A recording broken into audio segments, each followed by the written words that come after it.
Hello everybody, and welcome back to another Path of Exile tutorial. Today, we are going to be talking about Blight-Ravaged maps. As mentioned in our previous video, Blight-Ravaged maps are a type of map that you can access only by completing regular Blight maps, or of course by purchasing them on the market. Blight-Ravaged maps deserve their own special video because they have a few unique mechanics and a few enhancements over standard Blights that can result in a dramatic increase in both the difficulty and profitability of these maps. Now, in the current League 3.25, Blight-Ravaged maps have seen a little bit of a downturn. They are not as popular as they have been in past leagues, and due to the stacked deck nerf, meaning the drop rate that you get of stacked decks in your Blight maps, they are not the best source of money. However, this league did introduce a new form of currency, the prismatic oil. The prismatic oil can be used with other oils in order to get special, unique modifiers on your equipment. There are no other known ways to get the enchantments granted by prismatic oils. For example, in Corporeal, Elusive is removed once it gets below 20%, and it reduces a lot slower. There are others as well, including one of my personal favorites, which I don't have the ability to show you here, but that will give 80% increased area of effect to aura skills. While this is predominantly meant to be used for defensive aura bot builds, it also can be used offensively with a certain Death Oath build. But enough about that. What makes Blight-Ravaged maps so special? Well, if we look at regular Blight maps, we see the second line of text. Maps item quantity modifiers also affect Blight chest count at 25% value. What this means is, the number of chests that are spawned at the end of each lane of monsters is increased by the quantity of items found in the map times 0.25. Blight-Ravaged maps have a 50% value multiplier. So, if you were to have a lane that would normally only give you a measly 5 chests, but you had 200% quantity on your map, then this would cause you to get 10 chests instead. Now, how would you possibly get 200% quantity on your map? Well, there are a couple other unique benefits of Blight-Ravaged maps. If you look at the second from the bottom line, you will see can be anointed up to 9 times. This does not mean you can have 9 anointments like here with anoint allocates charisma, but instead means that you can use up to 9 oils on your map. So as we see here, I can use 3 silver, 3 clear, or 3 of any other combination. This can dramatically increase both the reward and the ease of use of your Blight-Ravaged map, which is a good thing, because if you look at the top, second, and third line of this map, you will see that the monsters are level 85. This is true of all Blight-Ravaged maps. They will always be monster level 85. This means that they are an excellent source of experience for leveling up, but also means that they hit really hard and have a much higher base health pool. This plays into the next line, 200% more monster life, meaning even normal white mobs in this map can be as tanky as a lot of magic and some rare monsters, never mind the unique monsters. Finally, 20% increased monster movement speed. This is both a blessing and a curse. As you know from my previous video, Blight maps and Blight-Ravaged maps are a tower defense game mode. This means that you have to keep them from getting to the end and destroying the Blight pump. If they move 20% faster, this gets more difficult. However, if you're a strong build, then the moving 20% faster will actually allow you to kill them faster, thus giving you a easier time of dealing with things and not having to go chase down monsters. Now, today, we are going to demonstrate with this Blight-Ravaged Mesa map. I have already prepared this map in advance for a slightly different purpose than what normally blight maps are used for. You will see 135% increased experience gain. This is the effect of using 3 verdant oils. Additionally, we have 25% reduced cost of building and upgrading towers, which is 1 amber oil. Blight encounters contain up to 6 additional blight bosses, which are these lovely indigo oils here. And then lastly, you'll notice 289% item quantity. That is from the incredibly expensive silver oil. The reason why we are running this particular setup, and with the map being corrupted, is so that we can get lots of Blight unique monsters at a chance to get the new unique item Strangleheart. New as in new in the last few leagues. This is a very important unique amulet for some builds and can be anointed multiple times and then bricked into a different type of amulet, keeping the multiple anointments. Additionally, the extra unique monsters are a good source of the regular Blight uniques, such as the Stampede, which has seen an increase in popularity this league.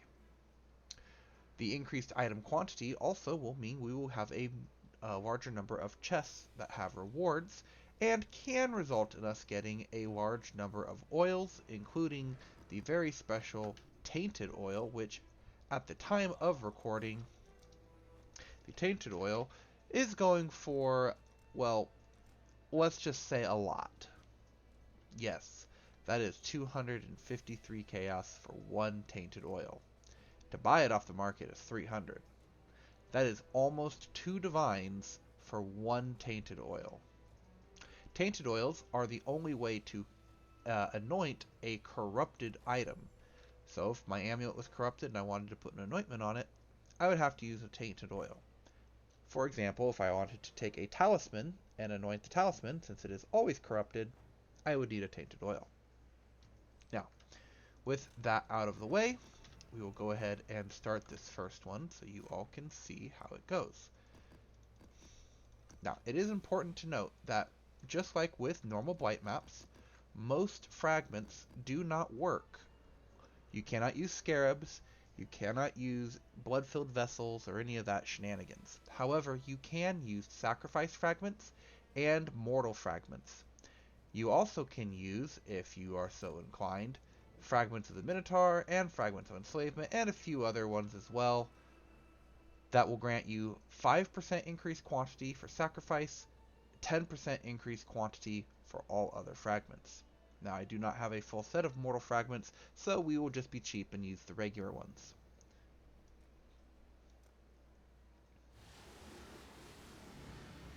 Now, map selection can be very important for Blight-Ravaged maps.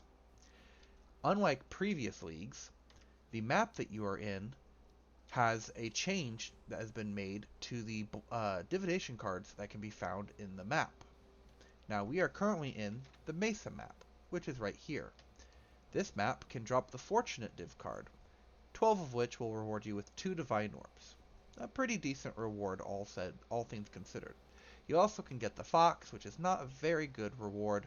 However, at the beginning of a league, it can actually be quite good to get level 20 gems, as most people's builds want level 20 gems to try and get their level 21 versions. So, picking your map for both the layout and for the rewards that you can get can be very important. Now, as we see here, this particular map layout is a little open, but it does have some interesting choke points. For Blight-Ravaged maps especially, choke points are super important. This is where you will hope to have towers in order to defend and prevent the monsters from getting to your Blight Pump, but without being a unnecessary burden, such as in Blight-Ravaged maps where there are a lot of walls.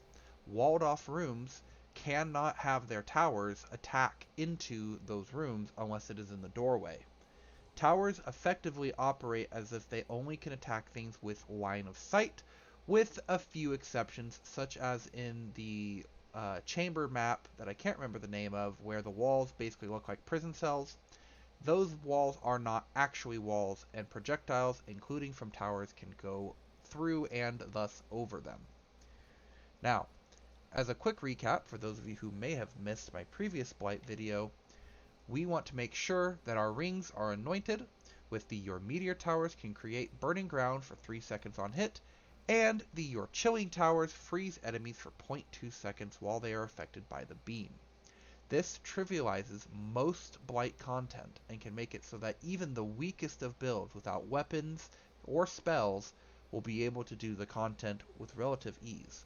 This also holds true for Blight-Ravaged maps.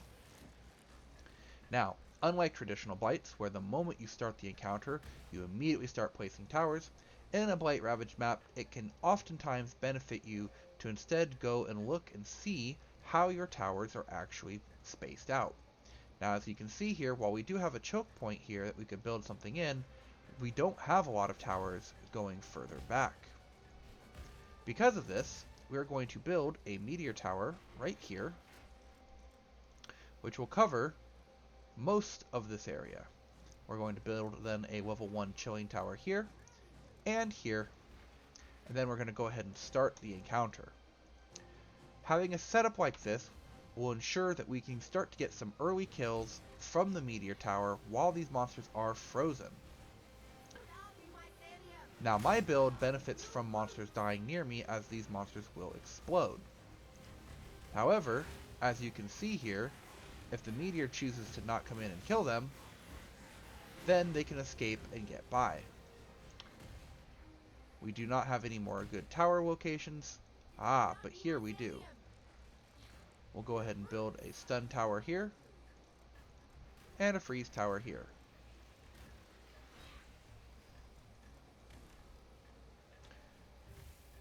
Followed by a meteor tower as soon as we can, right here.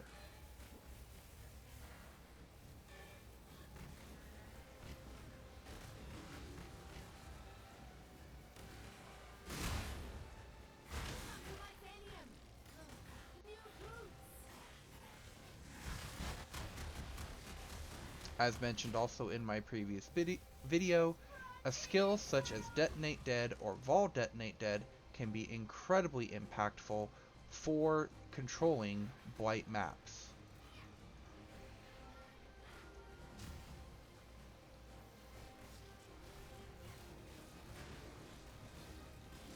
Hopefully I get an explosion here. I did. Excellent. Which will allow me to upgrade my towers. Now, unfortunately, unlike previous maps, this one actually is a really bad layout for me, and my tower spawn locations were pretty bad. However, we will make the best of it, and hopefully not fail this map.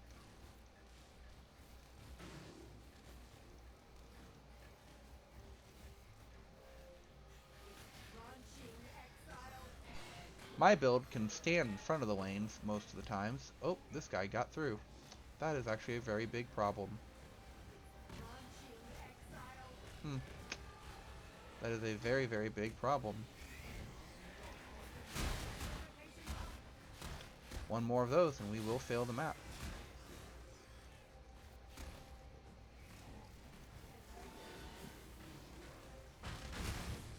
And there are still very few good towers here.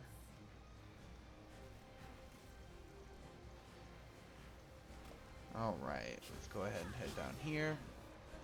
We'll put a stun tower. Put a freeze tower. Once things calm down a little bit, I will go ahead and cover why the towers I chose are super critical for the success of your Blight-Ravaged map. As you can see, I am predominantly building stunning towers, freezing towers, and meteor towers. Oh, looks like a regular mob got through, which is unfortunate, but that is okay. Build a couple more freezing towers here. Oh, and I died. Don't know what killed me there, but that happens sometimes. Even the tankiest of builds can die in this, especially since these monsters are level 85. Oh, we are going to fail this one. That is unfortunate. When you die, the monsters will continue to go, when you're trying to come back into your Blight-Ravaged map. That means that they will continue to be attacked, but also that they can just keep running towards the pump and thus fail your mission. Now, this Blight-Ravaged map was super unlucky. We had multiple lanes from up here, but only these two towers, which were placed too far apart to be of any real use. We had no towers here, and we had multiple towers here, but they didn't cover all these extra lanes. So we just got super unlucky, not that big of a deal. It looks like we didn't get a lot of loot. We actually did, because we completed most of the Blight. However, most of the loot is garbage, and thus I keep it locked off of my loot filter. Now, I will go ahead and just demonstrate this here, so I don't have to go do another one to show you that. But Blight-Ravaged maps, because the monsters are level 85, will drop high-level items as normal loot. For example, this Onyx Amulet here is item level 87. This is a good crafting base for a lot of people's builds. Colossal Tower Shields are really good for Spectral Shield Throw builds. The Witch's Circlets, good energy shield base. Spine Bows for bow builds, and so on and so forth. These items drop in abundance in a Blight-Ravaged map. Every single one of these items that you're seeing here is item level 86 or above. And there are still more down here that are 86 or above, but that there are lower bases and not as good, which is why I have them hidden. Now, I am past the point of the league where I would pick these up to then sell, but in the early parts of the league, if it's a bow league, these spine bows could go for 5, 10, 20 chaos. An amethyst ring like this, you pick it up, and you go ahead and use a chaos roll on it in order to get chaos resistance on top of a chaos resistance. Someone will buy that for 20, 30, or even 40 chaos real easily. And all you have to do is pick it up, take it over to your bench, your hoarder crafting bench, and craft, and voila, you now have a ring that has actually pretty good rolls. Unfortunately, it doesn't have an open suffix, but that's okay.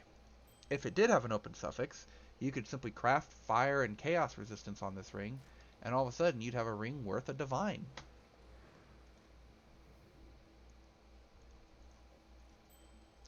Now, we're going to go ahead and grab another map, but this one we're going to actually set up the way we want. Oh, here it is. Is this the one that I set up? Glacier map. Nope, but it'll do. So this map... Oh, but I'm out of mortal... Well, I guess we'll go ahead and pick some up. I didn't plan on this, but we'll buy a Mortal Hope real quick.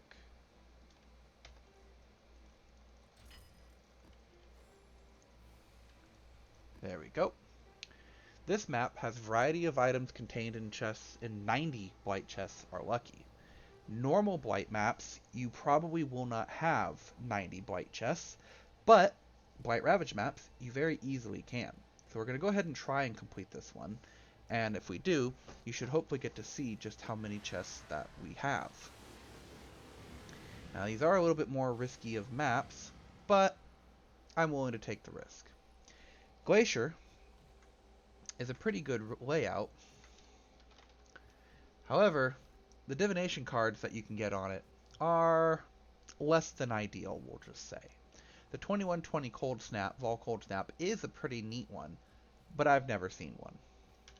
Cosprey's Malice, likewise, is actually extremely good this league, because Cosprey's Malice and the other Tier 1 uniques actually can be sold and vendored to ROG for dust in the new King's March mechanic.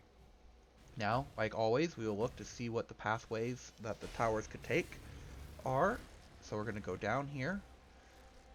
We have a lot of choke points, including one right here, which is very nice. So we will go ahead and build a seismic tower and an empowering tower. Now, upgrading these towers, like I am doing, is very important in order to have control over the monsters. However, you don't want to get so wrapped up in building them that you don't build any damaging towers. Now, I was guilty of this last time. I didn't have enough damaging towers, and I don't do enough damage myself. A level 3 seismic tower in radius of a level 3 empowering tower will stun any monster that is not immune, such as these ones down here, 100% of the time.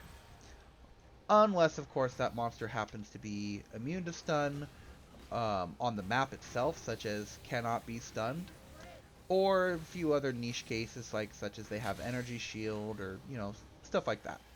Generally, though, those don't matter very much and shouldn't be really a consideration when deciding how you're going to set up your defenses. Now here, we're going to go ahead and build yet another stunning tower setup. Go ahead and let these monsters just drop dead for me. Come on. Oh, none of them are going to explode? Really? I have a 20% chance for each one of them to explode. Alright. We'll just use our Vol Detonate Dead. We don't have time to wait.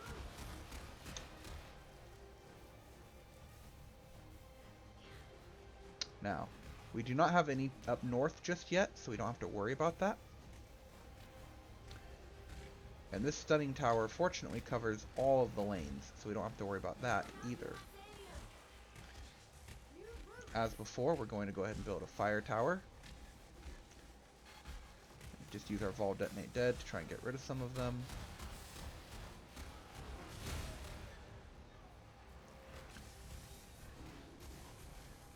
Perfect. Now we are starting to get lanes that are coming up here, so we have to be careful and take a look.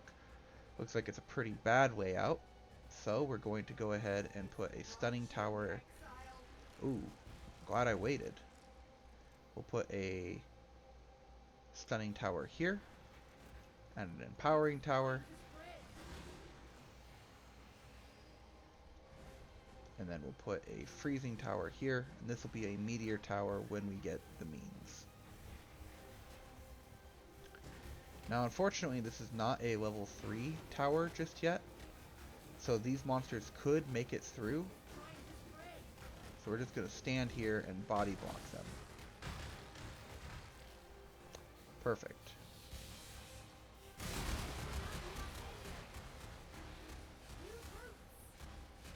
Okay. We've upgraded the freezing tower. Come on. There he goes. Alright, it is always a good idea if you have a build that does some DPS to come through every now and then and just kill off any excess monsters if you can do so safely. For example, if you are a ranged build and you have Calling Strike, it could be good just to fire your projectiles and hope that they kill a few things. Or if you have a Detonate Dead, which I strongly encourage all builds have a Vol Detonate Dead in their build, just a 1-link Vol Detonate Dead, come on in, cast it on a corpse, blow up half of a lane, and you can do some significant damage, because each corpse that explodes is doing damage to all the other enemies when it explodes. So it takes 7% of max life's damage, another, and another. You can do this multiple times in a Blight map with ease, as you can see here. Now this map is pretty well under control. That is the upside of Glacier and why I took the risk that I did. So let's go ahead and talk about the rewards a little bit more. So, as mentioned, you can get tainted oils, which are of course extremely big money. You can get gold oils in Blight-Ravaged maps. All Blight-Ravaged maps can give gold oils, and silver, and prismatic. They can also give the mirror oil, which is used for working on mirrored items. These oils are generally not as expensive or valuable, but it can still be a nice little reward for you. Now we're going to go ahead and build a lightning tower here.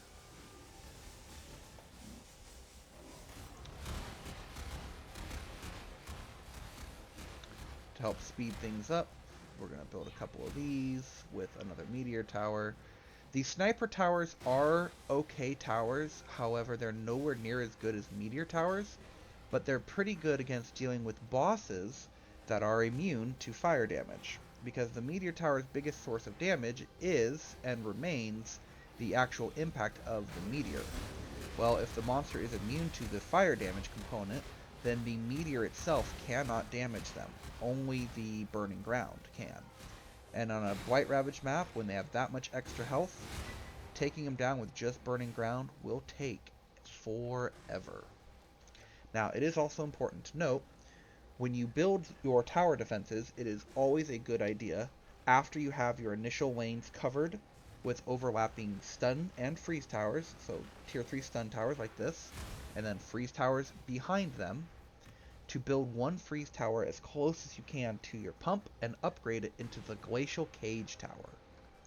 This is especially important on Blight-Ravaged maps, because Blight-Ravaged monsters oftentimes are so tanky that if there's a Leap Slam or one of the other Blink types, they can straight up jump through your freezing tower, and they will reach the edge of the freezing tower and then be unfrozen. Freezing towers, or the chilling towers, I should say, that are upgraded to level 3, will always prioritize the closest monsters to them for using their chilling beam on. This means that if a monster is sufficiently far enough away, it will no longer be the priority and can thus sometimes be unfrozen, resulting in very bad things happening. Alright, now, we have completed our Blight-Ravaged map, and as you can see here at the bottom of the screen, we got a large amount of rewards. This is in fact one of my favorite layouts. So we'll come over here, we'll get the stuff at the pump first. You can see we got a bunch of garbage. It's unfortunate that that is an Exalted Orb. Another tip for all you new players, Exalted Orbs and Divine Orbs are on the same loot table. So when the game rolls an Exalt or a Divine, it picks one or the other. There's no specific weighting between them, but it is always going to be one or the other. So if you see an Exalt drop on the ground, it could have been a Divine. Now, let's go ahead and look at the number of chests we got. So, we have 10 of the unique item chests. Generally speaking, I find that these are pretty low value. At the beginning of a league, they can be okay, but usually you're not going to get anything worthwhile out of them. Just a bunch of low-end uniques. Here, we have Breach rewards. These can be okay, as they will reward you with high item level breach rings, which can be good for making grasping mails. More on that when we go over breaches in our breach tutorial. You also can get breach splinters, such as these, and breach scarabs. Here we have the fragment tabs. This can be a great way to replace all the sacrifice fragments that you're using in your map. And very occasionally, you can also get the other type of sacrifice, the mortal sacrifice, which are used for summoning the Uber Itziri fights. We will cover all the different fragment boss fights in another video, but generally speaking, it can be pretty good to pick up enough of these that if you're going to run Blight-Ravaged maps, you have a full set. I picked up enough here where I can do a few, it looks like, yeah. I can do 3 more Blight-Ravaged maps just with what I picked up on the ground. Or I could go fight at Ziri 3 times if I wanted. Hint, I don't. Next up we have the jewelry chest right there. They were pretty worthless, and they're usually not worth opening. I only open them because occasionally you will get a good item in the form of a fractured or synthesis base that can be worth a fair bit of money. I don't know why this one doesn't show on my loot filter, but whatever. Right here we have the generic chests. These can contain all kinds of items. Oftentimes they contain currencies, sometimes they contain maps like that, but usually it's just a bunch of level 85 or better base types.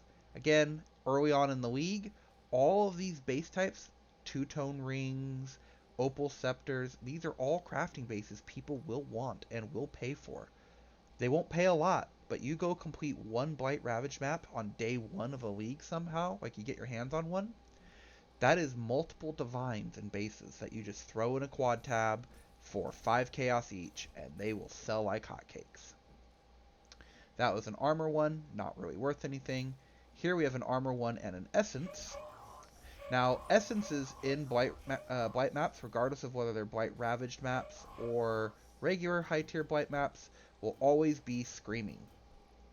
You can't get shrieking, and you cannot get deafening, which is unfortunate, but it would be kind of broken if you could. We're going to skip the oil ones and come back to it. These ones are full of high item level abyssal jewels. Again, a great source of abyssal jewels for crafting early in a league. We are not early in a league, and we do not plan to go vol hunting, so we're just going to drop them on the ground. Go ahead and open this. Now, as you can see here, you can sometimes get unique items from the armor and weapon chests. But again, just like with the other unique chests, they're generally not very good. Alright, we'll go ahead and open up this last set of armor here. Alright, now, right here, we have a fossil chest. These can be worth something in bulk, but if you're running low on space and you do not have a stash tab dedicated to fossils, it is okay to leave these behind.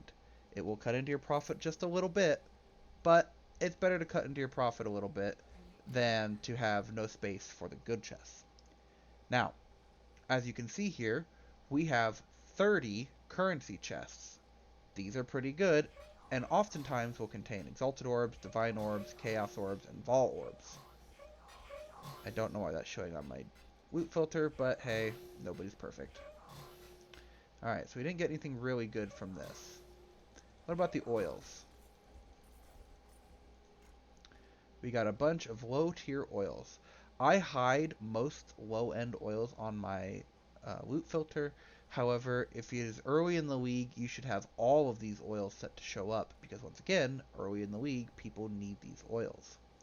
Generally speaking, when you get to the mid-league or even the end league, it is okay to hide everything from teal oil and down, just so long as you remember that you will probably want to get some verdant oils and especially get some amber oils to make your maps easier. If you have a hard time sourcing amber oils and you don't feel like trading with players to get them, it is okay to have these show up on your map, or on your loot filter rather. Alright, let's go ahead and open this one now. We got one black oil, a crimson oil,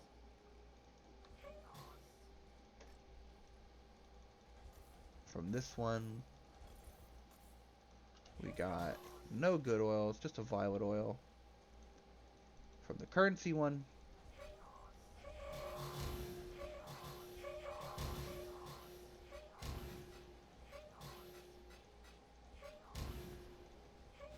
we didn't get really anything good there. From this currency one,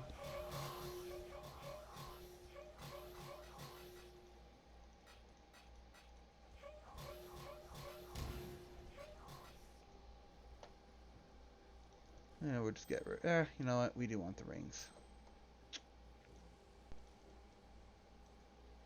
We'll take the fusings because they are useful to me. And last but not least, hey, over here, check this out. all we got was an opalescent oil. So, this map was not very rewarding, we'll say. Funny.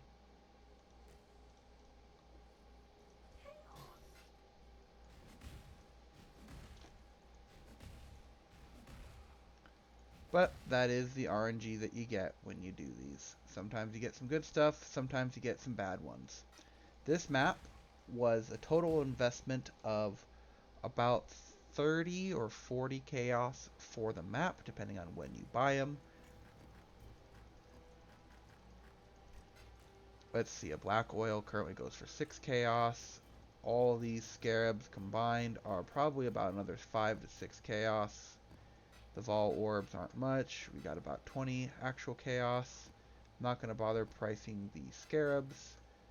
The Exalted Orb is 14 chaos, so we're up to 30 chaos or so. The splinters and these scarabs don't matter. We did get this from our previous map, which is 20 chaos. So all in all, we did not make any profit from this one. No. We did not make any profit from our Blight-Ravaged map this time around. However, we very often do make quite a lot of profit from these maps. The other day I ran a map. It dropped me 2 golden oils, which are of course worth around a divine each, or more than a divine actually, I believe. What are they? No, yeah, they're about a divine each. Okay, 160 chaos. So each golden oil is about a divine. I dropped 1 golden oil, or 2 golden oils, sorry. I dropped a tainted oil and the prismatic oil that you saw in the intro that I just held on to just because. So that one map dropped me around 4 or 5 divines worth of oils. Other maps will drop multiple silver oils.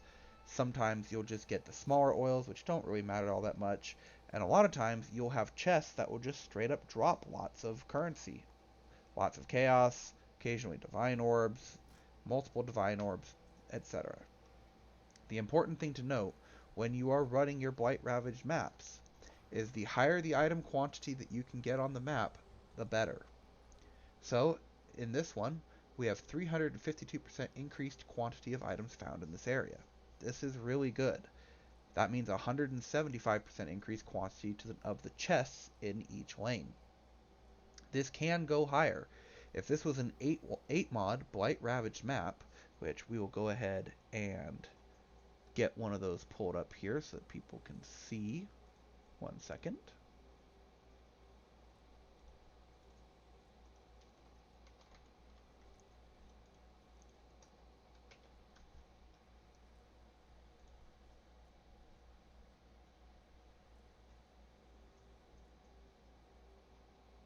All right.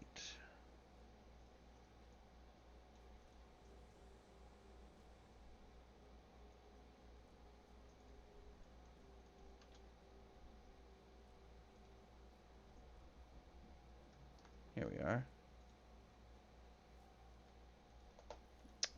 Oh, I guess I can't PM them because they are offline. Unfortunate. Well, if you go onto the trade website when buying your Blight-Ravaged maps, and you search for map series Blight-Ravaged map, yes, and then you search by quantity, you will find 8 mod Blight-Ravaged maps that have 370% item quantity. These are Blight-Ravaged maps that, of course, were hit with triple silver oil. You use one of those maps, and you then throw in the sacrifice fragments, which you can now put up to 5 into your map, and you should easily be able to achieve 400% item quantity on your map, thus giving you a very, very nice 2x multiplier to every single lane and the number of chests that you will get.